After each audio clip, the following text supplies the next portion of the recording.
누가복음 101번째 시간입니다. 누가복음 22장 1절로부터 6절까지 봅니다. 지금 누가복음 22장부터 이제 24장까지는 예수 그리스도의 공생애가 절정으로 향해서 가는 행진을 말하고 있는 것입니다. 다시 말해서 하나님의 의도의 결정판이 나오는 순간이기 때문에, 하나님 의도의 결정판이 나올 순간이기 때문에 굉장히 이제 긴박감이 굉장히 더해야 됩니다. 이제 6월절이라 하는 무교절이 가까움에 그랬었어요. 6월절 하면 딱 떠오르는 다른 다른 말이 뭘까요? 6월절 하면 딱 떠오르는 게 뭐죠? 그때 딱 떠오르면 뭐가 떠올라죠? 이스라엘의 출애굽이 떠올라게 되겠죠. 또 나아가서 또 딱 떠오르는 또 다른 단어, 어린 양의 피, 이제 이런 것도 이제 연상하게 되겠죠. 이제 자, 6월절, 이것은 하나님이 아브라함에게 벌써 이미 400년 전에 언약하신 그 언약이 이루어지는 순간인 것이죠.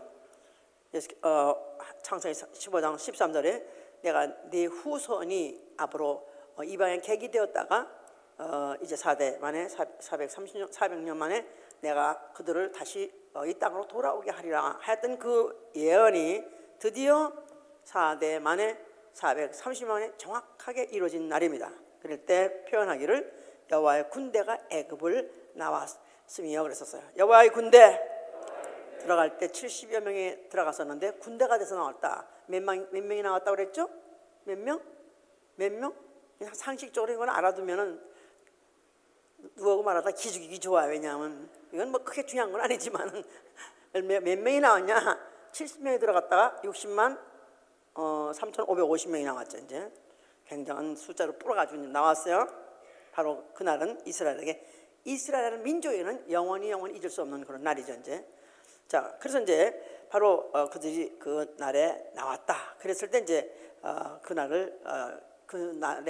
날을 절기로 말했을 때 6월절이라고 말하는 것이죠. 이제 자, 그럼 이스라엘의 출애굽한 목적은 과연 무엇인가? 그들이 출애굽해서 어디로 갔냐면 사실은 원래는 조상 땅, 약속하신 그 땅, 가나안 땅으로 가는 게 목적이에요. 근데 막상 이런 것은 광야에 이뤘다 그랬었죠. 이제 자, 그 광야에 왜 그들이 하나님의 광야로 가게 하셨느냐? 광야에서 광야가 그들의 행선지의 목적은 아니지만은 광야에서 할 일이 있기 때문에, 과정이 남아 있기 때문에, 그래서 그들을 광야로 인도하신 것입니다. 애당초 그 모세를 그 바로에게 보내가지고도 왜 내 백성을 내보내라 하고 호통을 쳤느냐 하면 내 백성이 광야에 가서 내 앞에서 절기를 지킬 것이라고 했어요. 내 앞에서 절기를 지킬 것이다. 그러니까 절기를 지킨다. 다시 말해서 제사를 드리고 희생 제물을 드리고 예배를 드리고, 자, 이런 일을 하게 하신 것은 그 일을 잘 마치면, 그 일을 잘 완수하면은 그 다음에 그들의 목적지 가나안 땅에 들어가게 하시려는 그런 예정이 계획이기 때문에 그랬던 것이죠. 이제 그래서 막상 이제 그들이 광야로 나왔어요. 그런데 그 광야에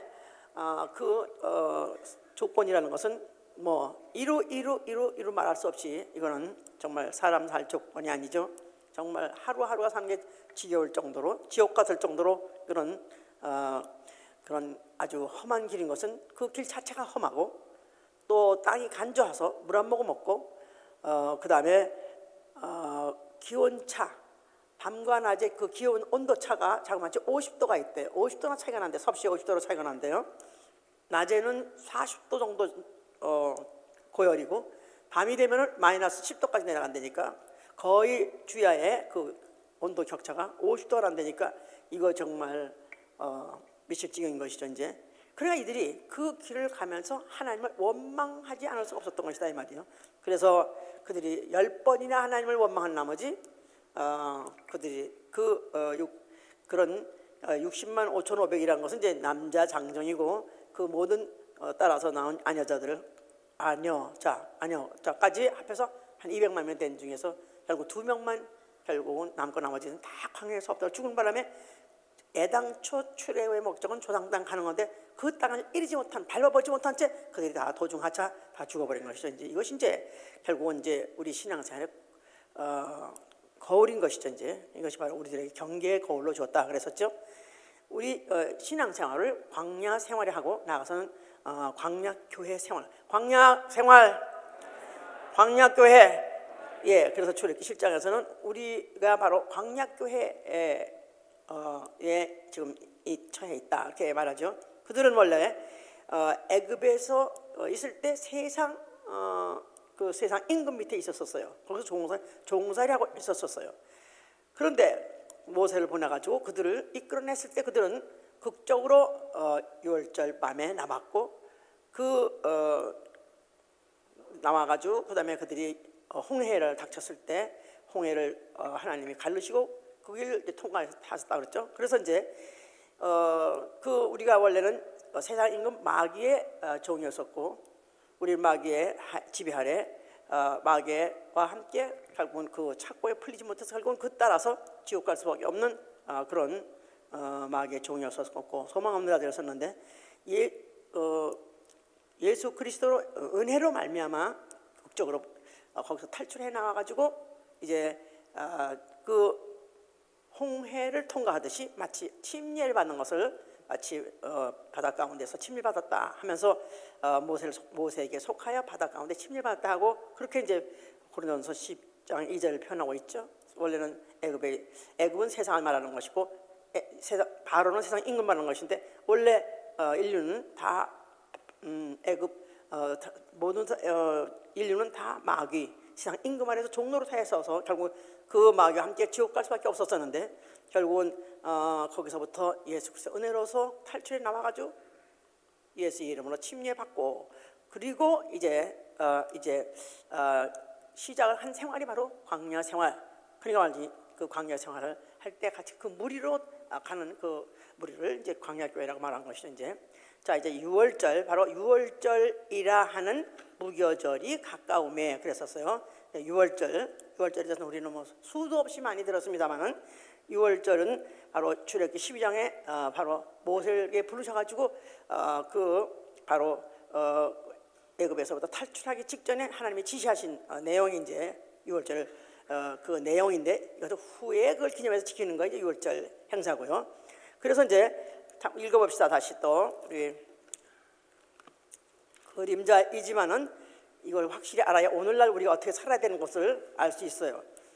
12장 1절부터 보시면 여호와께서 애굽 땅에서 모세와 아론에게 일러 가라사대 이 달로 너희에게 달의 시작 곧 해 첫 달이 되게 하고 너희는 이스라엘 회중에게 고하여 이르라 이 달 열흘에 너희 매인이 어린 양을 취할지니 각 가족대로 그 식구를 위하여 어린 양을 취하되 그 어린 양에 대하여 식구가 너무 적으면 그 집에 이웃과 함께 인수를 따라 하나를 취하며 각 사람의 식량을 따라서 너희 어린 양을 계산할 것이며 너희 어린 양은 흠없고 1년 된 수컷으로 하되 양이나 염소 중에서 취하고 이 달 14일까지 간직하였다가 해 질 때에 이스라엘 회중이 그 양을 잡고 그 피로 양을 먹을 집 문 좌우 설주와 인방에 바르고 그 밤에 그 고기를 불에 구워 무교봉과 쓴 나물과 아울러 먹되 난로나 물에 삶아서나 먹지 말고 그 머리와 정강이와 내장을 다 불에 구워 먹고 아침까지 남겨두지 말며 아침까지 남은 것은 곧 소하라. 너희는 그것을 이렇게 먹을지니 허리에 띠를 띠고 발에 신을 신고 손에 지팡이를 잡고 급히 먹으라. 이것이 여호와의 유월절이니라. 내가 그 밤에 애굽 땅에 두루다니며 사람과 짐승을 물어나고 애굽 나라 가운데 처음 난 것을 다 치고 애굽의 모든 신에게 벌을 내리라. 나는 여호와로라. 내가 애굽 땅을 칠 때 그 피가 너희에 관한 집에 있어서 너희를 위하여 표적이 될지라. 내가 피를 볼 때 너희를 넘어가리니 재앙이 너에게 내려 멸하지 아니하리라. 자, 요게 지금 유월절 지키는 그 목적이고 또 이제 방법을 이렇게 말씀하신 거예요. 자, 그러면서 이제 바로 해 첫 달 정월이 하는 달에 그 달에 이제 그 14일에 이제 이 사건을 이제 이 일을 행하라고 하셨죠. 너희들이 한 사람 한 사람이 다 매임이 어린 양 나가서 염소를 잡아가지고 그 피를 문설주에 바르라. 문설주에 바르고 임방에 바르라. 그래서 문 밖에서 보면은 피가 보이게 돼 있어요. 피를 버리고 그럴 때 피를 보면 넘어가리라. 그때는 문 밖에서 보면 피가 보이고 그 피를 볼 때 내가 피를 볼 때 넘어가리라 하기 때문에 그 피는 누구를 보여주기 위한 피? 누구에게 보여주기 위한 피?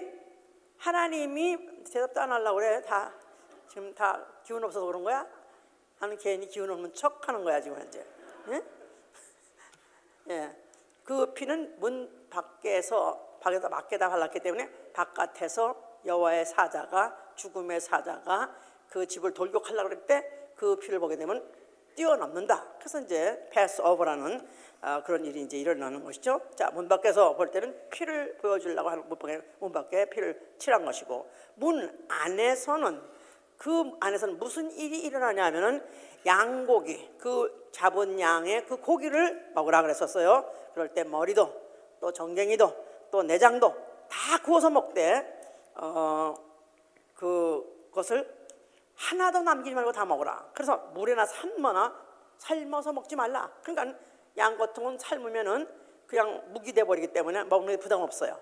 근데 이걸 갖다가 뼈채 아주 그냥 정강이 뼈도 하나도 그것도 다 구워서 먹으라. 그러니까 완전히 그야말로 뼈도 먹어야 돼, 내장도 먹어야 돼, 머리까지 다 먹어야 되니까 얼마나 뻑뻑하고 얼마나 깍깍 찌르고 얼마나 힘들겠습니까? 부담스럽더라도 다 먹으라. 남기지 말아라. 그러면서 말이 남았던 것은 소화 불실로 팔라 해가지고 일체 그 모든 것을 먹으라 그랬었어요. 거기다가 또 쓴나물도 같이 먹으라 그랬었어요. 그러니까 아주 쓴바위가 한국 사람들은 쓴바위가 쓰다고 그랬는데 아마 이 쓴바위는 이 쓴나물은 더 쓰대요. 그래서 이걸 쓴 걸 너무 먹고 나면 입이 퉁퉁 분대요. 그러니까 고기도 딱딱하고 빡빡하고 넘어가지 않는 걸 힘든 데다가 또 쓴 그 나물까지 먹으려니까 얼마나 정말 그 먹는 자체가 고통스러운지 모르죠. 그러니까 그 쓰디쓴 과거를 되씹으면서 곰씹으면서 왜 우리가 이렇게 종되었는가? 왜 우리가 이렇게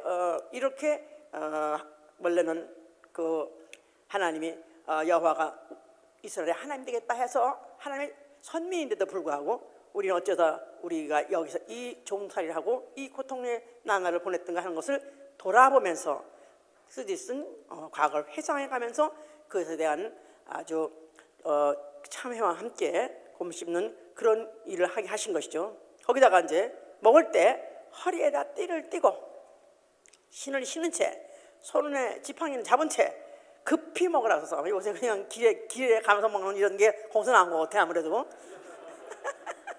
한 손에는 지팡이를 잡고 그리고 신발 신고 레디 투고 떠날 아주 완전 준비가 되어 있는 상태에서 먹으라는 거예요. 그러니까 먹는 것 자체도 힘든데 고통스러운데 또 거기까지 아주 그야말로 그 전쟁의 곧 출발 신호를 기다리면서 그렇게 먹는 것 같이 급히 먹으라 그랬었어요. 이제 자, 이것은 왜 이렇게 일을 해야 됐었냐 하면은 그 밤에 여호와의 밤이라는 밤에 여호와의 밤 그 밤에 굉장한 사건, 그야말로 가장 충격적인 사건이 일어나기 때문에 그런 것이다 이 말이에요.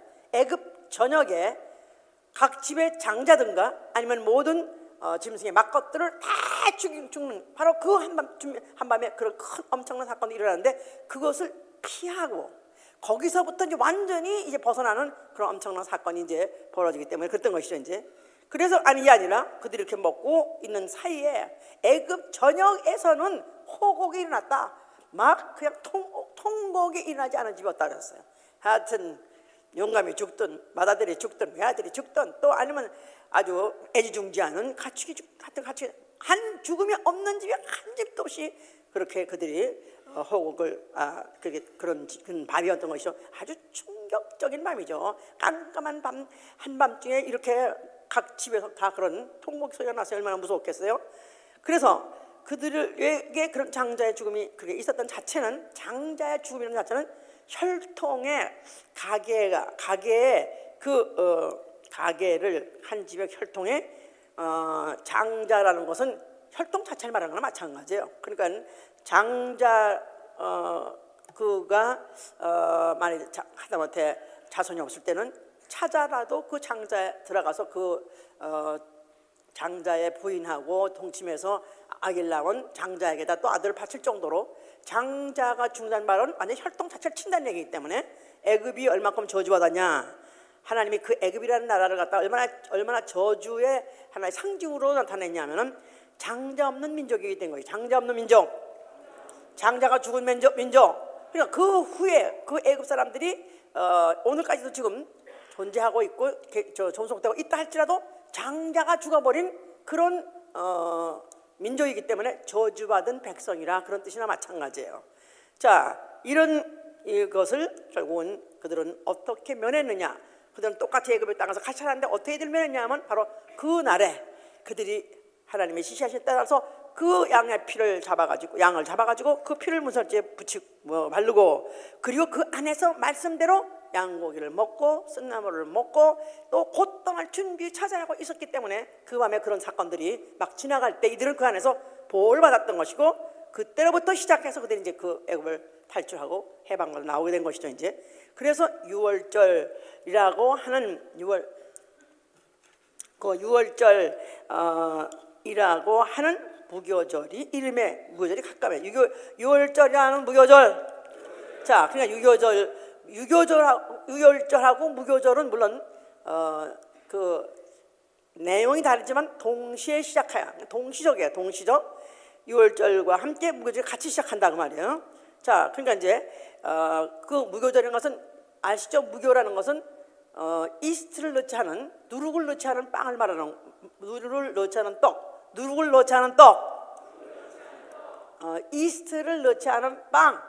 예, 그러니까 이제 이를테면 한국에서는 건빵 있죠. 옛날에 군인들이 먹던 건빵 있어요. 예, 그러니까 누룩을 안 넣으면 딱딱하죠. 빵이 딱딱해.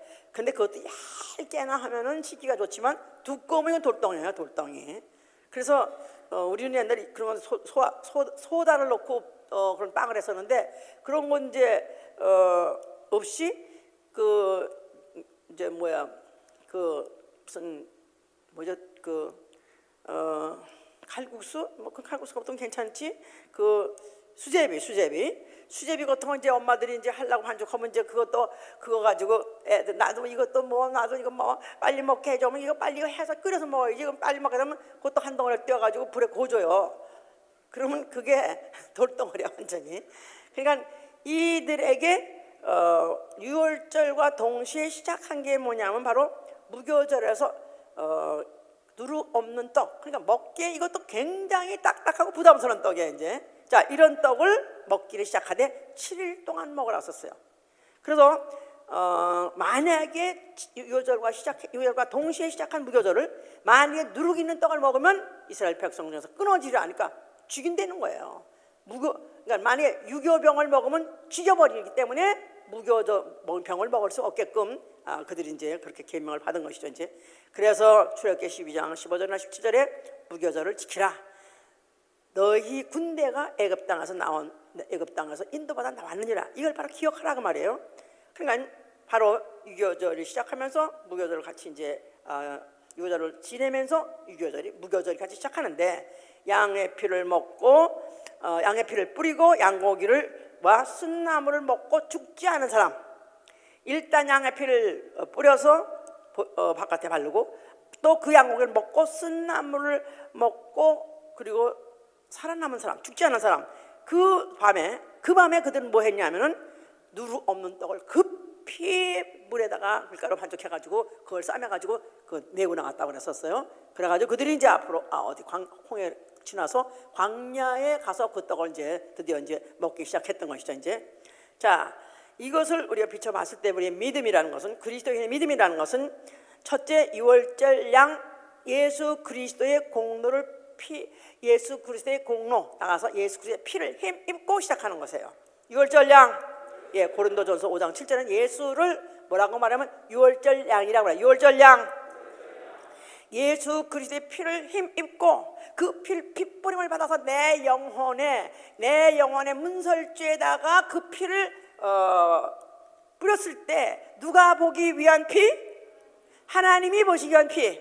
하나님이 보시기 위한 그 피를 뿌림을 받고, 그리고 이제 그들이 무교절을 동시에 지키는데 바로 양고기를 먹고 쓴나물을 먹고, 그게 다 뭐냐면 예수 그리스도의 말씀을 먹는 것이다 이 말이에요. 예수의 피를 힘입은 자, 예수의 피를 힘입고 마귀에게서 해방받은 자, 어디 가려고 그래요? 이제 해방받아 어디 가려고 그래요? 하늘 아버지 집에 가려는 자는 그때로부터 시작해서 동시에 뭐를 먹었냐면 바로 양고기 부담스러움, 또 그 쓴나물 그 부담스러운 과정, 또 거기다가 이제 말씀 먹되 그야말로 아주 남기지 말고 그것을 다 소화시켜야 되는 그런 부담을 갖게 된 것이다. 자, 그러니까 오늘날 그걸 비춰봤을 때 우리가 어떻게 그것을 해석할 수 있느냐 하면은, 예수 그리스도는 그 육체가 말씀이 육신이 된 이죠. 아시죠? 말씀이 육신이 돼요. 말씀이 육신이 돼요. 자, 예수께서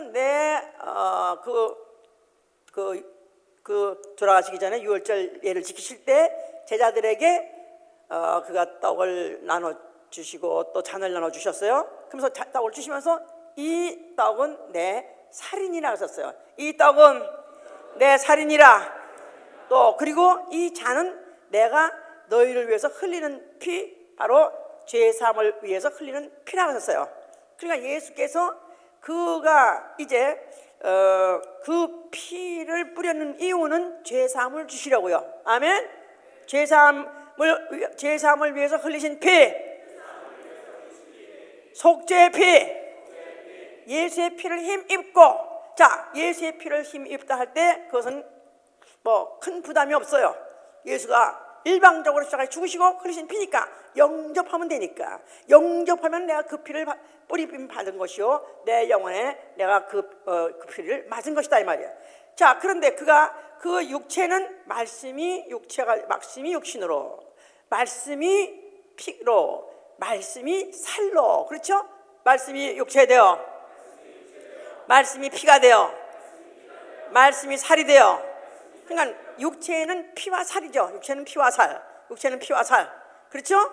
육체는 피와 살. 그 피는 뭐 하기 위해서 왜 흘렸다고 그랬죠? 속죄의 피, 구속의 피. 자, 그 피를 믿고, 그 피는 속죄의 피요 구속의 피요, 그 피를 내가 영접해서 피 뿌림을 받았는 그 피를 힘입은 자는 이제부터 동시에 뭐를 시작하냐? 뭘 시작한다고요? 동시에 무교절을 시작한다고 하지 않았어요? 무교절에서는 뭐 한다고요? 떡을 먹는 거예요. 무슨 떡? 누룩 없는 떡, 딱딱한 떡, 부담스러운 떡, 이걸 먹는다 이 말이에요. 그러니까 사실은 여기서 양고기를 먹고 쓴나물 먹는 거나 또 무교병을 먹는 거나 다 부담스럽다 이 말이에요. 이게 동시에 시작한 거다 이 말이에요. 동시에 다. 그래서 예수가 십자가 죽으실 때 군병이 예수 죽었어요. 이미 예수는 죽으셨어요. 예수의 몸에다가 창을 찌르니까 그 몸에서 뭐가 나오더라? 뭐가 나오더라? 물과 피가 나오더라 썼어요. 피는 뭐 하는 피? 죄사함을 주시는 능력. 또 물은 뭐 한다고요? 물이 뭐라고요? 물은 말씀이다 이 말이에요. 말씀. 나아가서는 생명의 양식, 나아가서는 떡이다 이 말이에요. 살이다. 생명의 양식. 그러니까 영혼이 구원받아서 아버지 집에 가려면 두 가지가 필요하다 이 말이야. 피와 살이 필요하다 이 말이야. 피와 살.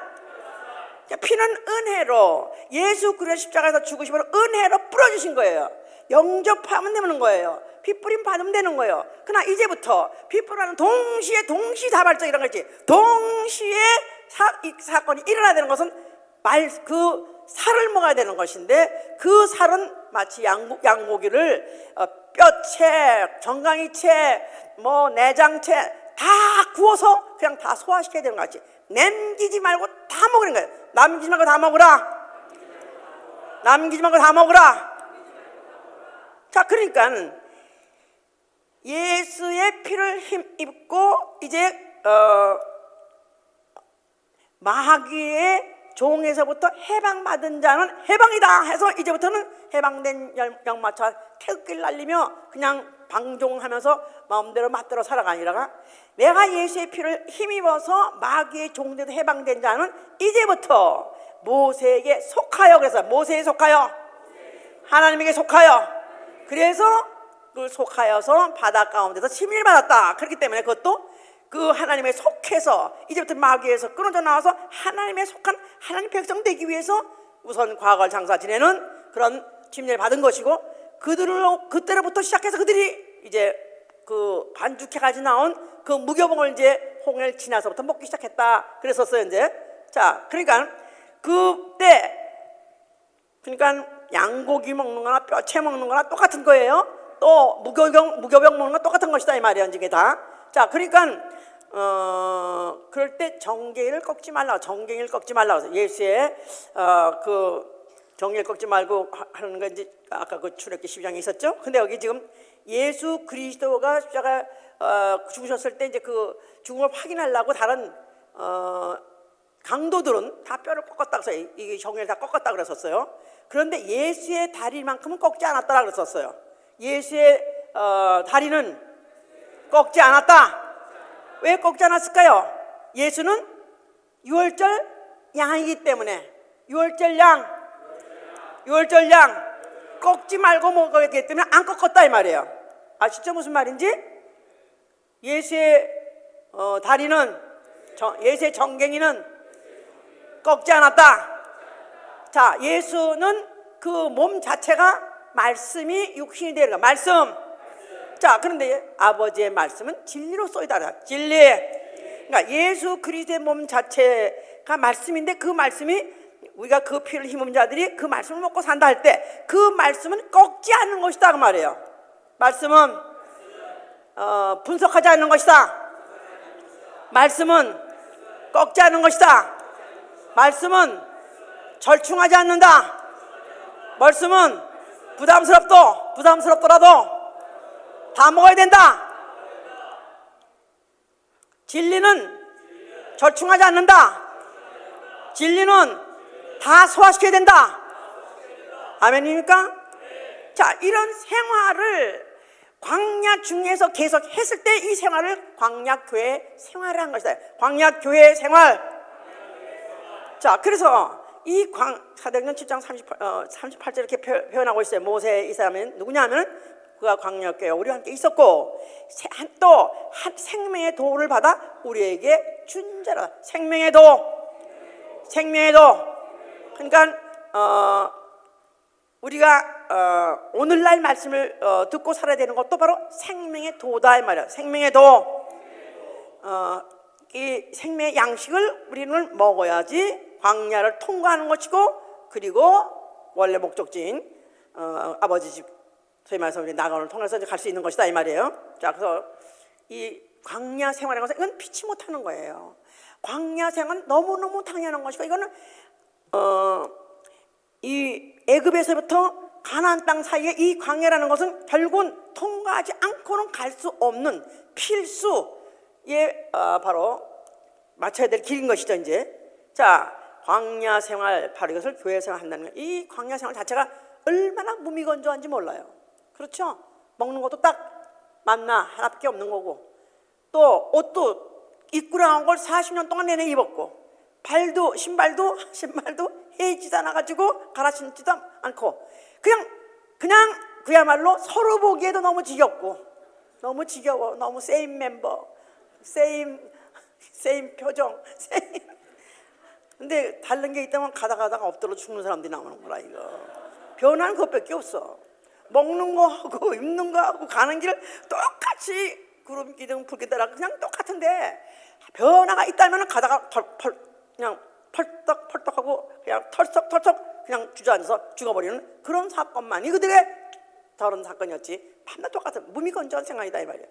이거 우리가 이 박한 만나를 언제까지 먹고 사느냐. 정말 지겹다. 처음에는 그냥 달큰하고 그래서 너무 맛있게 먹었지만 그것도 하루 먹고 이틀 먹고 사흘 먹고 너무너무 지겹다. 자, 오늘날의 우리 교회 생활도 밤낮 똑같이 만나 하나님은 누구시다, 그다음에 성전은 어떻다, 예수가 어떻다, 만나 그 얘기가 지겨울 정도로 들으니까. 그래요? 이 박한 만나 이거 언제까지 먹나 지겹습니까? 그런데 그래도 또 주일이면 그래도 똑같은 양식이지만 흥분함으로 먹는다 이거야. 그러죠? 아니 김치, 한국 사람 김치 먹는데 그 김치가 똑같은 맛이야 사실은. 뭐 그냥 좀 별다르다 다 그 맛이 그 맛이야. 밥하고 김치 밤낮 똑같은 걸 먹어도 지겹게 먹습니까? 그래도 약간의 흥분을 가지고 먹는다 이거야. 기대를 가지고 먹는다 이 말이에요. 그죠? 그죠?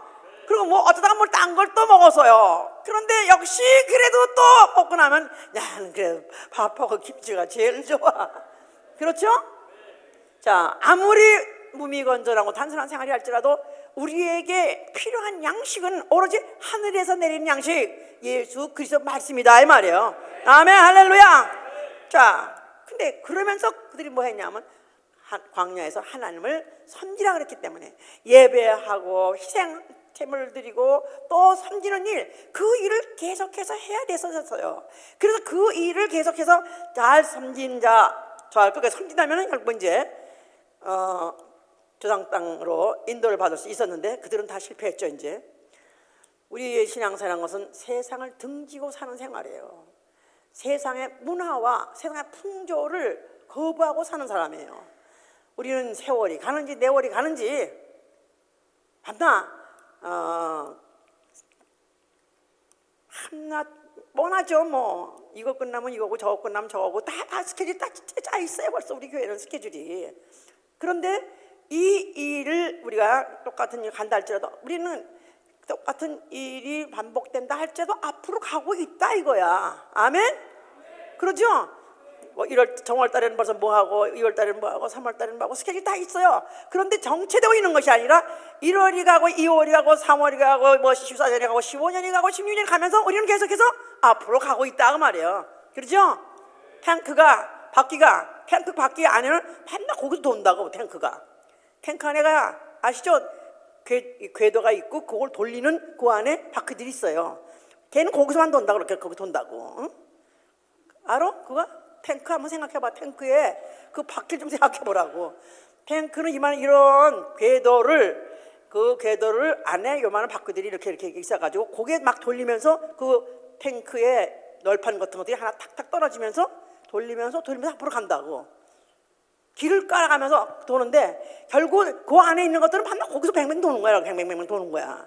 우리가 마치 이 40년 동안의 이스라엘 백성들이 애굽에서 그냥 그 불구기둥 구름기둥을 따라서 거기 40년 동안 같은 길이죠. 거기를 가다가 회정하니라 그래가지고 같은 길 또다시 돌아서 또 오고 해서 같이서도 결국은 그 길을 따라가다 보면 결국은 젖과 꿀이 흐르는 아버지 집, 아주 영원한 그 아버지가 아니야, 그 가나안 땅으로 인도를 받아서 가는 거다 이 말이야. 할렐루야.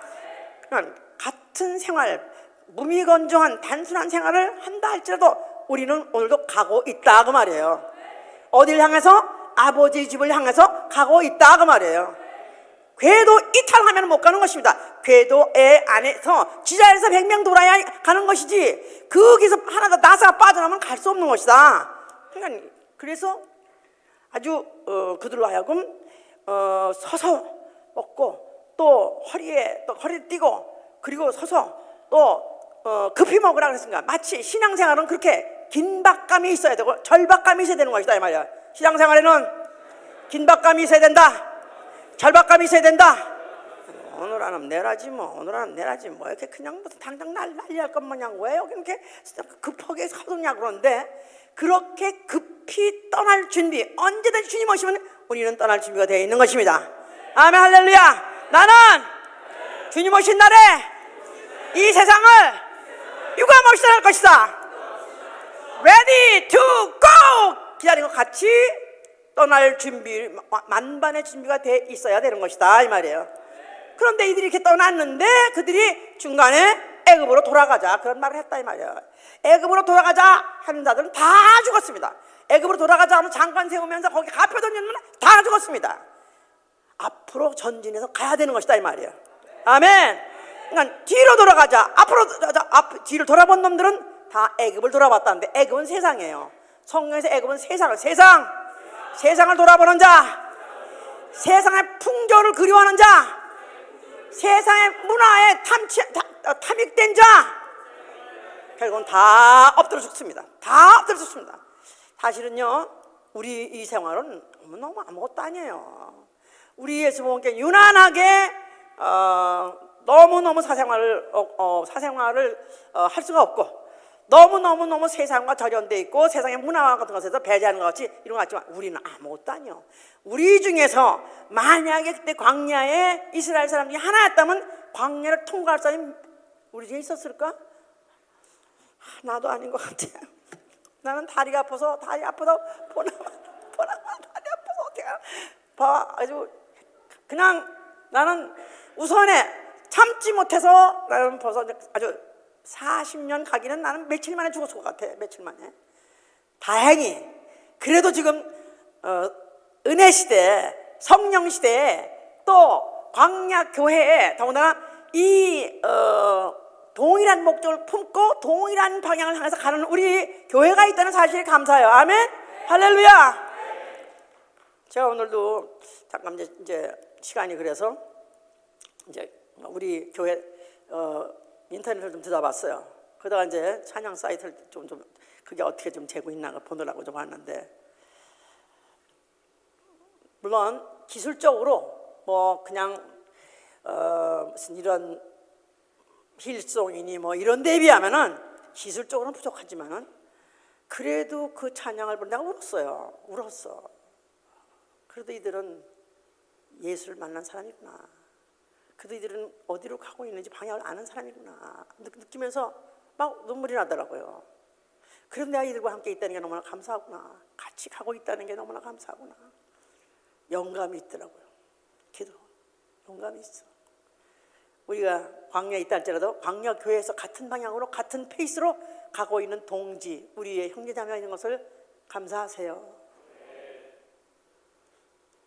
어떻게 하면 세상을 버리고 세상을 등지고, 어떻게 하면 무미건조하지만 단순하게 오로지 예수의 말씀만 듣고 오로지 그 말씀대로만 살려고 노력하면서 기도하면서 또 하여튼 그래도 순종하려고 애를 쓰고 그리고 전도하려고 애를 쓰는 이런 동지가 있다는 사실이 얼마나 위로가 되는지 몰라요.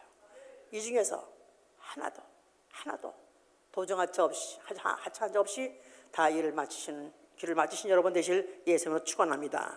할렐루야. 이제 그 누가복음 22장 2절에는 대제사장들과 서기관들이 예수를 무슨 방식으로 죽을까 연구하더라 그랬었어요. 이들은 다 종교 지도자, 당대 종교 지도자들이죠. 이들은 예수를 어떻게 하면 죽여버릴까, 어떻게 죽일까 하는 것을 그들은 연구했다 그랬었어요. 여기 지금 대제사장이 나오는데, 대제사장은 하나님을 섬기는 자죠. 하나님을 섬기되 가장 가까이 하나님 앞에까지 나아가서 가장 가까이 섬기는 자예요. 소위 말해서 지성소까지 들어간다 그 말이죠. 그래서 거기서 이제 하나님 앞에 나가서 이스라엘의 모든 사정 또 죄를 다 고하고 모든 사정을 고하는, 하나님과 사람 사이에 중보자다 그랬었어요. 제사장은 대제사장은 하나고요. 그다음에 제사장은 여럿인데 그들은 성소가에 들어가서 또 하나님을 섬기는 자들이에요. 여러 가지 재주 가지고 섬기는 자들이에요. 자, 오늘날 바로 우리는 대제사장은 예수 그리스도시고요. 우리는 제사장입니다.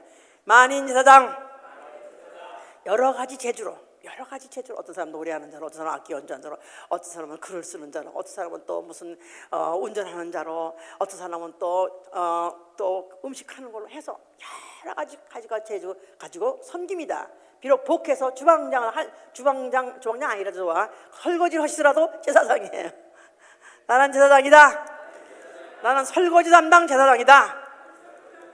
제사장 아무나 합니까? 세상 민족 중에서 많은 인간 중에서 뽑아서 낸 건데, 인류의 많은 사람 종족이 있을지라도 이스라엘을 택하시고, 이스라엘의 12지파 중에서 레위 지파를 택하시고, 레위 지파 중에서도 흠없고 점없는, 소위 말해서 육체 땜통이 있어도 안 돼, 육체 어디 불구가 돼도 안 돼요. 그 중에서 뽑아서 제사장을 세우고, 우리 옛날 땜통 내가 생각하는 게 땜통 어디 가서 떼냐, 종로 가서 뗐다 그런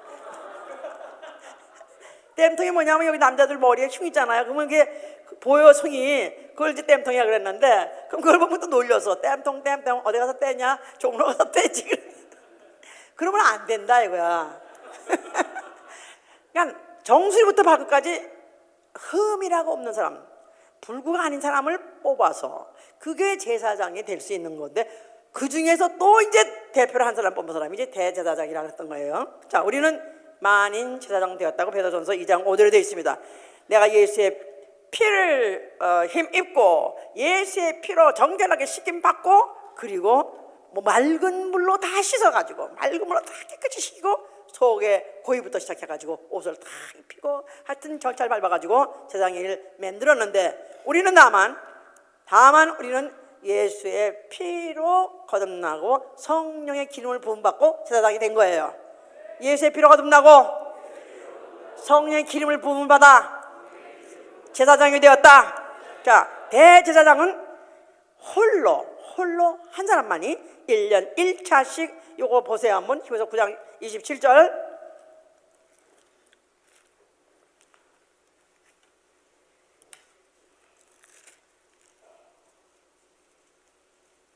구장 7절입니다. 오직 둘째 장막은 대제사장이 홀로 1년 1차씩 들어가되 피 없이는 아니하나니 이 피는 자기와 백성의 허물을 위하여 드리는 것이라. 둘째 장막이라는 말은 성소에 이제 성막이 있어요. 성막이 있고 성막을 막을 바깥에 층이 있고 들어오면 마당이 있고 그 마당을 지나서 문이 있으면 그 문을 열고 들어가면 바로 거기가 성소. 거기는 제사장들이 들어가서 하나님 섬기는 거예요. 그런데 그 성소에 또 들어온 문의 반대편에 장이 있어요. 커튼을 쳐놨어요. 이걸 휘장이라고 말해요. 휘장. 그리고 그 휘장을 이제 통과하면 거길 둘째 장막이라. 둘째 장막, 지성소. 자, 그러니까 바로 대제사장은 혼자만, 지성소는 대제사장은 혼자만 들어갈 수 있다. 그것도 매일 들어가는 게 아니라 1년 1차씩만 들어갑니다. 자, 그런데 피 없이는 아니하나니 여기서 반드시 피를 가지고 들어가는 거예요. 반드시 피를 가지고 들어가는 거야. 자, 그래서 그 피를 가지고 들어가서 뭐가 하냐면 그 지성소 안에 들어가면 이런 법궤가 있고 법궤 위를 속죄소라고 해요. 그 속죄소 앞에다가 피를 뿌리고 그 다음에 그 속죄소의 동편에다가 동서남북 동쪽에다가 피를 7번 뿌리는 게 바로 대제사장 하는 일이에요. 이제 그러니까 대제사장은 양을 죽여서 재단에서 양을 죽이고 그 피를 가지고 하나님 앞에 뿌리는, 하나님 앞 속죄소에 계신 하나님 앞에 뿌리고 그 속죄소가 있는 그 막에다가 또 뿌린다. 그러니까 하나님 계신 곳 하늘 성소에도 뿌리는 거예요. 그러니까 자, 하나님 앞에 뿌리고 하늘 성소에도 뿌리고 자, 그 피. 자, 그러니까 대제사장. 여기 지금 대제사장이 왜 얘 저렇게 죽이려고 했던가 그걸 한번 생각해 보셔야 돼요. 물론 백성의 민심이 예수에게 쏠려버려가지고 민심 이반이 일어나서 물론 그것 때문에 민란이 일어날까 두려워하는 것도 물론 있지만요. 사실은 이들은 왜 이렇게 시기하고 예수를 미워하고 시기했냐면 모든 그 예수에게 나타난 그 이적 때문에 막 사람들이 추종자가 그렇게 많이 생기는 거예요. 그런데다가 뭐 많이 따라가면 수십만 명이 따라갔다 그랬었어요. 그러니까 그 예수에 대해서 그들이 이제 탐탁지 않게 생각하고 걱정스러워했는데 예수의 그 하신 말씀을 들어보면은 그 복음이라는 것 자체가 그들의 전통적으로 수천 년 동안 그 말씀을 들어왔고 그 말씀을 듣지 않는 자를 죽이라고 했고 그 말씀을 그래도 또 안 지키면은 또 그들이 큰 그 나라 국가적으로 큰 재난을 받고 그렇기 때문에 그 말씀을 고수해야 되는데 불구하고 예수가 오셔가지고 그 전통을 다 깨버리고 그 계명 자체를 다 오열시킨 것 같으니까 이거는 국가적으로 이스라엘의 민족적으로 큰 재앙이다. 이런 자는 제거해버린다는 이런 생각을 했기 때문에 결국 그 예수를 갖다 죽이려고 했던 것이다 이 말이에요. 자, 소위 말해서 인간적인 감정 가지고 결국은 예수를 시기하고 결국 그것 때문에 죽였느냐, 또 나아가서는 유대인의 민족을 위해서 아니면 이스라엘 국가의 회복을 위해서 결국 예수를 죽였느냐, 이렇게 이제 물론 다 각기 그렇게 해석할 수 있지만요, 하나님의 의도로 만약에 본다면은, 하나님의 의도로 이것을 본다면 간단한 얘기예요. 간단한 얘기. 자, 제사장은 뭐 하죠? 양을 잡아서 피 흘리는 게 제사장이에요. 대제사장. 그러니까 그 양을 잡는 거를 저 아래 것들이 안 잡아요. 제사장들이 잡아요. 제사장들이. 제사장은 양을 죽이고 피를 흘리는 직분이 제사장이에요. 제사장 무슨 직분이라고? 제사장의 직분이? 자, 대제사장은 1년에 1차씩 지성소에 들어가는 유일한 사람이에요. 그도 그 들어가는 날에 양을 잡아서 그 양의 피를 가지고 지성소로 들어갔다 이거예요. 그러니까 이때 이들이 왜 이렇게 예수를 죽이고 싶어 했느냐, 그것도 어디다 달아 죽여요? 나무에 달아 죽이라 해서 결국 나무에 달아 죽이면 결국은 피 흘려 죽이는 것인데, 근데 그들이 예수를 왜 그렇게 잡아서 죽이려 했냐 하면, 제사장 자체가 뭘 잡는 거예요? 양을 잡아서 죽이는 거고 피 흘리는 직분이 제사장이에요. 그런데 이들은 예수가 하나님의 어린 양이라는 걸 믿진 않아요. 그러면서도 죽이고 피 흘리는 일을 하려고 했어요. 알지도 못하고 하나님의 어린 양을 죽이는 일을 하게끔 되어 있는 자가 대제사장이었던 것이다 그 말이에요. 무슨 말인지 아셨어요?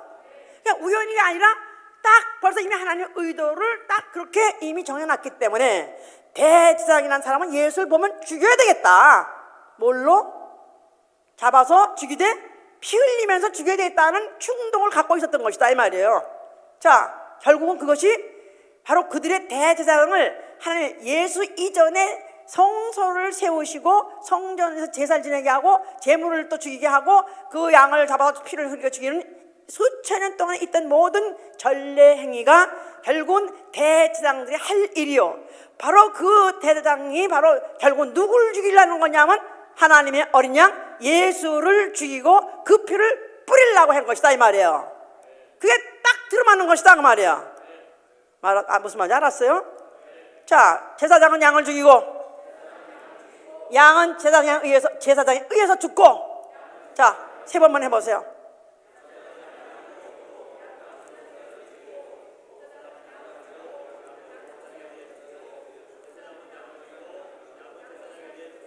자, 그러니까 결국은 예수는 대제사장들이 그걸 어떻게 하면 죽일고 그렇게 한다는 것 자체가 벌써 이미 하나님의 의도가 이루어지는 절정 순간 단계에 온 것이다 그 말이에요. 알았습니까? 예. 자, 그러니까 예수를 하나님의 어린 양이라고 하기도 하고 또 나아가서 그걸 대제사장이라고 해요. 예수를 대제사장이라고 또 말해요. 자, 히브리서 6장 7절에 보면, 6장 20절에 보면은 그는 멜기세덱의 반차를 따라서 영원히 대제사장으로이 되어 우리를 위하여 들어가셨느니라 그랬었어요. 어딜 들어가셨어요? 예수 그리스도가 대제사장으로 어딜 들어가셨다고요? 그는 바로 하늘 성소 아버지 집에 들어가셨다 그 말이에요. 뭘 가지고 들어가셨어요? 제사장은 뭘 가지고 들어가야 된다 그랬죠? 피 없이 못 들어간다 그랬잖아. 자기 피를 가지고 들어갔다 이 말이에요. 예수와는 자기 피를 가지고 들어가신 대제사장이다. 어디를 들어가셨다고요? 하나님 앞에 나타나셨다. 하나님 성소에 들어가셨으니 바로 거기가 아버지 집 거룩한 성이다 그 말이에요. 예. 그래서 거기 앞에 나가셨어요. 그래서 하나님 앞에서 무슨 일을 하고 있느냐 하면 요한일서 2장 1절에 보니까 아버지 앞에서 우리의 대언자가 되셨으니 의로우신 예수 그리스도라고 썼어요. 아버지 앞에 있는 우리의 대언자, 중보자, 보혜사, 이 똑같은 얘기예요. 알았죠? 대언자, 보혜사, 중보자, 뭐라고? 또 자, 지금 예수 그리스도는 어디 계세요? 하늘 아버지 집에 계세요. 거기서 뭐하고 계세요? 인류를 위해서 나아가서는 자기 피뿌림을 받은 영혼들의 보혜사가 되시고 또 중보자가 되시고 대언자가 되시는 거예요. 자, 이제 그다음에 그래서 이제 22장 3절을 보면은 12 중 하나인 가룟인 유다가 유다에게 사단이 들어가니 그랬었어요. 그래서 유다에게 사단이 들어갔다. 자, 그런데 가룟 유다는 어떤 사람인가 한번 좀 알아보자 이 말이야. 생각해보자 이 말이에요. 11제자는 다 갈릴리 출신이에요. 갈릴리 사람들이에요. 그런데 유다만 가롯이라는 지방의 사람이에요. 가롯 유다니까 로버트 텔러가 이름이 둘이구나, 두자구나가 아니라 가롯인으로서 유다다 이 말이에요. 그러니까 출신도 달라요. 근데 11제자는 다 생업이 있었어요. 어부도 있었고 석수, 도마는 석수라고 그래요. 또 세리도 있었어요. 여러 가지 다 직장이 있어요. 그런데 유다만큼은 생업이 없었다고 그럽니다. 그러니까 이제 가롯이라는 데서 남부라는데 이스라엘 땅이 남부에 있대요. 거기까지 왜 올라가려냐면 아마 이리 떠돌아다니고 저리 떠돌아다니다가 어떻게 보면 예루살렘 근방에 온 거예요. 근데 예수 그리스도라는 이가 전도 활동하고 있는데 따라다니니까 신기하고 사람들 사이에 예수 하는데 대단한 분이야, 훌륭한 분이야 하면서 능력 있으셔 막 하면서 예수에 대한 굉장히 선망이, 예수에 대한 어떤 긍정적인 그런 것들이 막 들리고 하니까 거기에 합류한 건데 그때 이제 제자로 택함을 당한 것이다 이 말이에요. 자, 그런데 그 유다에게 사단이 들어갔다고 썼어요. 사단이라는 것은 물론 마귀와 동인격인데 그는 하나님의 원수요, 나아가서는 하나님께 반역한 자요, 하나님께 혁망한 자, 바로 그게 사단이죠 이제. 근데 그걸 갖다 왜 하나님께 했는데 왜 가룟 유다한테 사단이 들어갔단 말하냐면 예수가 바로 하나님이시기 때문에 그런 것이다 그 말이에요. 자, 근데 아예 그 사단이 유다 속에 쏙 들어갔다는 뜻이 아니라 그 몸속에 쏙 들어갔다는 말이 아니라 예수 팔 생각을 집어넣어줬다고 요한복음 13장 2절에 그랬죠. 예수 팔려는 생각을 집어넣어주니라. 자, 그러니까 이제 유다가 4절에 보니까 이에 유다가 대제사장들과 군관들에게 가서 예수 넘겨줄 방책을 의논하더라. 어떻게 하면 우리가 예수를 어떻게 이제 잘 그렇게 성공적으로 남겨줄까? 왜냐하면 그 당시에 예수의 추종자가 많았기 때문에 그런 것들이 진즉 들통나면 안 돼서 그들이 의논했다 그랬었어요. 자, 이 유다는 그가 어떤 사람인데 이렇게 마귀가 소위 말해서 그를 갖다가 예수 팔려는 역할을 하게끔 그대로 그에게 그런 생각을 집어넣어줬냐? 유다는 원래 돈꾀를 맡고 있었다 그랬었어요. 그러니까 굉장히 계산적이고 굉장히 사무적이고 행정력이 굉장히 있는 사람일 것이다. 자, 그리고 굉장히 계산이 빠른 사람이에요. 자, 계산이 빠른 사람이야.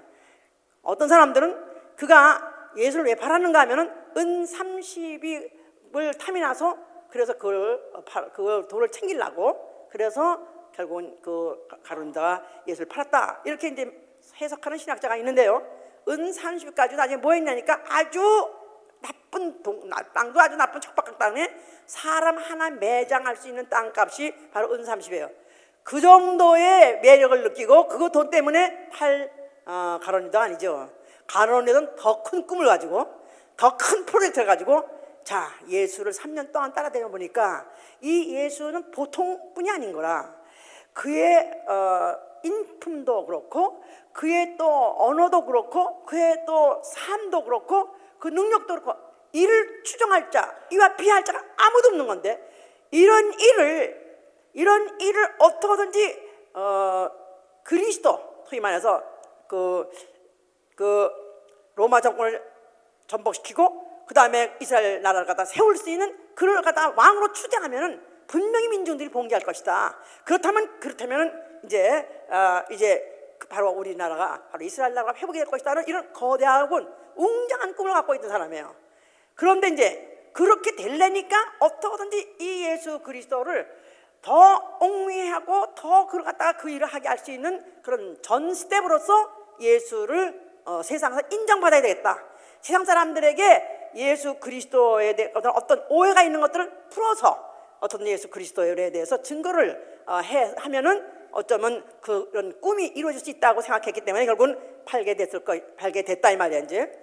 그러니까 예수 그리스도를 도덕적으로나 아니면 무슨 성품적으로나 능력적으로나 하자가 없기 때문에 그를 갖다가 아주 전 유대에다가 전 이스라엘에다가 그를 갖다가 드러내서 그의 정체 자체를 그대로 밝힌다면은 그 다음에는 예수 그리스도는 앞으로 왕 되는 건 너무 간단하게 아주 무풍지대에 순풍으로 날리지 한것 같이 이제 될 것이라고 생각해서 그렇게 이제 일을 할 때 어떻게 해야 되겠나 생각하면 로마 법정에 세워야 되겠다고 생각한 것이다 이 말이에요. 거기 세워서 결국은 거기에서 예수 그리스도를 예수 그리스도는 결국은 무죄하신 이로써 변호가 된다면은, 변증이 된다면은 그는 결국은 이제 이 유대인의 왕이 되기에 합당하다고 생각한 그런 프로그램을 그가 생각했던 것이다 이 말이에요. 이게 바로 유다의 오산이었던 것이다. 자, 왜냐하면 예수는 그 전에 먼저 말씀하시기를 요한복음 5장 34절에 뭐랬냐면 나는 사람의 증거를 취하지 않는다 했었어요. 나는 사람의 증거를 취하지 않는다.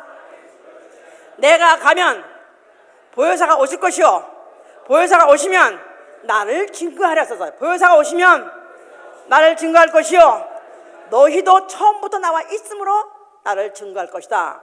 보혜사가 오면은 보혜사가 증거할 때 그때야 너희가 나를 증거할 것이다. 이렇게 말씀을 해놨어요. 그런데 그 말씀을 안 들었어요. 그 말씀을 건너막았어요. 그 말씀을 새겨 듣지 않고 기억하지 않다 보니까 지 생각에 이런 사람이 많다고요.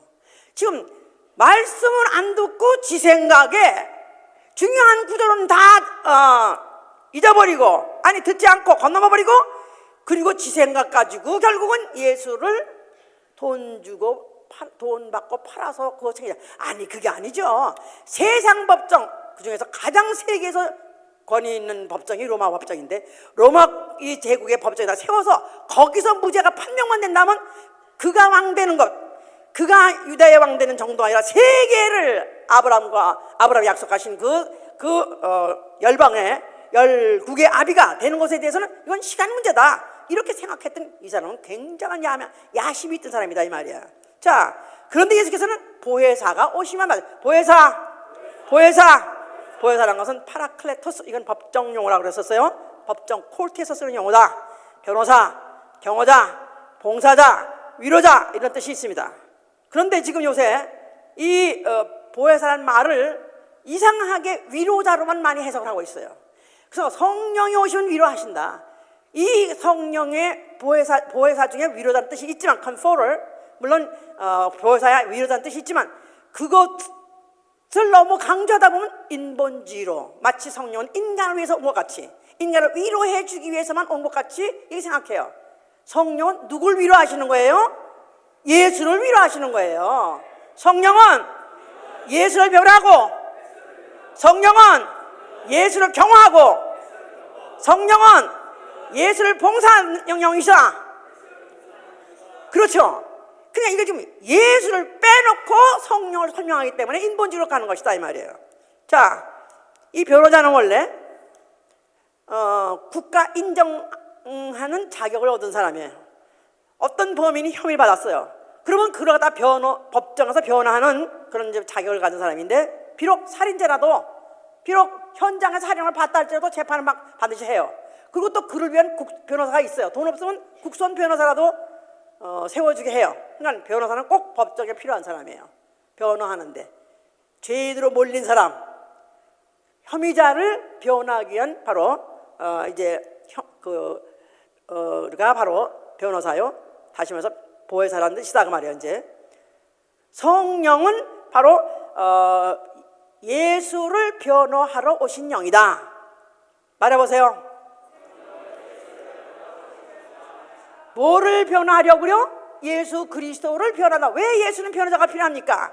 예수는 무죄하신 하나님 아들이 인류의 죄를 그가 쓰시고, 그가 죄의 누명을 쓰시고 억울하게 죽으신 분이다 이 말이에요. 예수는 죄의 혐의를 쓰시고 죽으신 분이다. 그러니까 죄인으로 판정받아가지고 죄인같이 형을 받으신 분이다. 그가 죄인이냐면 그는 본질상 죄를 알지 못하는 분이에요. 죄와는 상관함도 없는 분이에요. 그런데 죄인같이 죽었다 이 말이에요. 죄인같이 배판받고, 죄인같이 유죄 판결받고, 죄인같이 형을 받았다 그 말이에요. 자, 이런 이 사정을 누가 잘 하시냐면 성령이 잘 하세요. 성령은 아예 태초 이전에 하나님 품속에 계실 때 성령도 같이 계셨었어요. 성령은 예수가 무죄하신 분임을 안다 이 말이에요. 이것을 변할 리는 오로지 누구밖에 없어요? 성령밖에 없다 이 말이에요. 자, 요새도 예수를 세상 사람들이 4대 성인으로 추앙합니다. 존경합니다. 그러나 안 믿어요. 그를 뭐로 믿냐면 무죄하신 유일하신 분이라는 걸 안 믿는다 이 말이야. 예수는 무죄하신 이로서 유일하신 분이다. 이 지구상에 수억 경 이런 인구가 왔다가 죽고 있다 할지라도 그 누구도 죄 없으신 이는 없습니다. 예수 한 분밖에 없습니다. 마리아도 아담의 후손이요, 교황도 예수의 후손이요, 오로지 죄 없으신 무일하시게 죄 없으신 분은 예수 한 분밖에 없다 이 말이야. 이거를 변화하신 이가 성령이다 그 말이에요. 할렐루야. 물론 예수가 죽었다 부활했기 때문에 그 부활도 예수 그리스도의 그가 부활 자체가 별도로서 대단한 분이라고, 별난 분이라고 증거할 수 있지만 그 부활 가지고는 증거가 완전하지 않다 이 말이에요. 왜냐하면 예수만 부활한 게 아니라 그 이전에 구약시대에도 부활이라는 사건이 있었고, 또 예수님 그 당시에도 나사로도 부활했었기 때문에 부활만 가지고는 예수가 바로 예수에 대한 증거가 완전치 않기 때문에 성령이 오신 것이다 이 말이에요. 성령은 어떻게 오셨냐면 예수가 죽었다가 부활하시고 아버지 집에 도착하시고 거기서 보좌에 앉으시고 영광 받으신 다음에 보냄받은 영이 성령이에요. 성령. 그러니까 성령은 그가 성령은 지금 예수가 어디 있느냐, 예수는 지금 어느 모습으로 어디 있냐면 그는 살아계셔서 보좌에 앉아 계시다는 것을 증거하니까 성령이다 이 말이야. 그럼 어째서 그는 죽었다가 그는 살아가지고 왜 하늘에 오르시면 그는 본래가 무지하신 하나님 아들, 무지하신 하나님이기 때문에 그런 것이다 이 말이에요. 이거를 변할 일은 성령밖에 없다 그 말이에요. 그런데 이 가룟 유다가 이걸 알 리가 있나? 성령을 받지 않은 사람이기 때문에 예수에 대해서 그가 로마 법정에서 변증을 하려고 했는데 결국은 성령이 오시자마자 로마 법정의 그 판결은 오판이었다 하는 것을 증거한 것이다 이 말이에요. 성령이 오셔서 로마의 법정의 판정은 오판인 것. 아주 인류의 역사 중에서 많은 오판이 있었다고 그래요. 지금도 있답니다. 지금도 많이. 그래서 무슨 역사 뒤집기, 새로 보기, 그래가지고 옛날에 죄인이 아닌 사람을 죽였던 그런 것들을 뒤집어 파헤쳐가지고 지금 누명을 벗겨주자 이런 것들이 운동이 있는데요. 그런데 바로 성령이 오시자마자 이 인류의 역사 중에서 가장 용서받을 수 없고 가장 큰 오판이 세상 법정에서 하나님 아들을 재판했는데 그런 무지하신 일을 죄인같이 재판했다. 이것이 인류의 오산이요, 인류의 실수였던 것이다 이 말이에요. 그러나 인류의 실수인데도 그것은 하나님의 의도를 위해서 하나님이 고의적으로 그렇게 경륜을 가시고 섭리하신 것이기 때문에 이것에 대해서까지도 용서해 주신다 그 말이에요. 할렐루야. 자, 그러니까 결국은 성령이 오시자마자 로마 최고 법정이죠. 세상의 법정, 그래서 가장 최고의 법정, 그 법정에서 재판한 것 자체가 오판이었고, 그로 인해서 그 예수 그리스도의 혐의는 풀려버린 것이다 이 말이에요. 이는 무죄하다. 예수의 손을 들어준 것이다 이 말이에요. 하나님이 그 오른손을 들어주시다 그랬거든요. 예수의 오른손을 들어주시니라. 그의 무죄하심을 증거하시니라. 그러니까 결국은 가룟 유다는 하나님 방법을 대로 하지 않냐고 사람의 방법을 동원했다가 자기도 망하고 결국은 많은 사람이 또 실족하게 해버린 것이다 이 말이에요. 그러니까 오로지 우리는 하나님 말씀대로, 기록된 말씀대로 경청해서 듣고 그대로 행하는 자가 되시길 위해서는 축원합니다. 할렐루야. 할렐루야. 자, 우리는 2015년을 시작하고 있어요. 2015년 시작했어요. 이제 시작했으니까 예수의 피를 힘입고 우리는 2015년을 시작했습니다. 아멘. 어디를 향해서 간다고요? 아버지가 약속하신 집, 때가 되면 오셔서 데려가신다고 하신 그 약속의 날을 기다리고 그를 바라보면서 우리는 그를 향해서 지금 가고 있는 것입니다. 아멘. 예수의 피를 힘입고 시작했어요. 이제 우리의 앞날에 기다리고 있는 것은 무슨 일을 만나든지 만사용통하리라. 무슨 일을 만나든지 만사용통하리라. 나야가 그래가지고 연초면은 축복성회 할 때마다 이 노래가 빠지지가 않아요. 그럼 막상 그래 이제는 만사형통, 이제는 운수 대통이다. 이제는 정체 와서 예배도 드렸고 또 세배도 드렸으니까 이제는 앞으로 여기 쫙 그냥 고속도로가 쫙 열려서 무풍지대에 이제 그냥 내가 막 달려갈 것이다. 오해하지 마세요. 광야입니다. 여전히 광야예요. 여전히 광야요. 우리는 여전히 광야교에 있는 거예요. 아멘. 내가 광야교에 있을지라도 혼차라도 길 가서 맞춰야 되지 않겠어요? 그죠? 혼차라도 가야 되는데 이 길에 동행하는 광야교회가 있다는 게 얼마나 감사합니까? 아멘? 아멘. 그러니까 이 길을 가기 위해서 정말 그야말로 눈이 오든지 비가 오든지 또 아니면 잘 되든지 못 되든지 또 몸이 피곤하든지 아니면 편하든지 관계없이, 계절도 관계없고 또 형편도 관계없고 상황도 관계없이 한결같이 같은 방향을 향해서 같이 갈 수 있는 이런 교회가 있어준다는 것이 얼마나 감사하냐 이 말이야. 할렐루야. 이 길을 우리가 모두가 마치시는 자 여러분 되실 예수로 축원합니다. 다만 예수의 피를 힘입고 그 힘에 의해서 나는 파죽지세로 달려나갈 것입니다. 성령이 도와주시옵소서. 앞으로 우리에게 먹어야 될 양식, 앞으로 해야 될 모든 것들이 다 부담스럽죠. 그러나 나는 예수의 말씀이라면 나는 결코 절감하지 않고 그냥 그대로 몽땅 내가 받아 먹겠습니다. 어떤 말씀인지 절충하지 않고 삭감하지 않고 그대로 내게 이루어지사이다. 그대로 받아 먹겠습니다. 도와주시옵소서. 기도합시다. 하늘을 시작할 때마다 무거운 마음으로 시작합니다. 막상 새해된 기대도 있으면서도 그러나 지난 해를 돌이켜볼 때 너무나도 아픈 일도 많았고 괴로운 일도 많았고 힘든 일도 많았기 때문에 2015년 새로 맞았다 할지라도 여전히 그런 부담은 있습니다. 언제 어떤 일이 벌어질지 모르고 언제 어떤 힘든 일이 덮칠지 모르고 언제 어떤 장벽을 만날는지 모릅니다.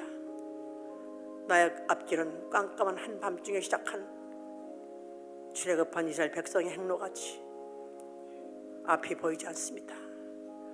오로지 우리의 발걸음을 인도하시는 예수와 한 분밖에 없습니다. 오로지 예수의 이름 하나만 생각하게 해주시옵소서. 오로지 예수의 이름 하나만 생각하고 따라가게 해주시옵소서. 그 길이 험하더라도 따라가게 해주시옵소서. 가다가 자빠지고 쓰러지는 아이들 또 일어나서 가게 하여 주시옵소서. 기도합니다. 예수!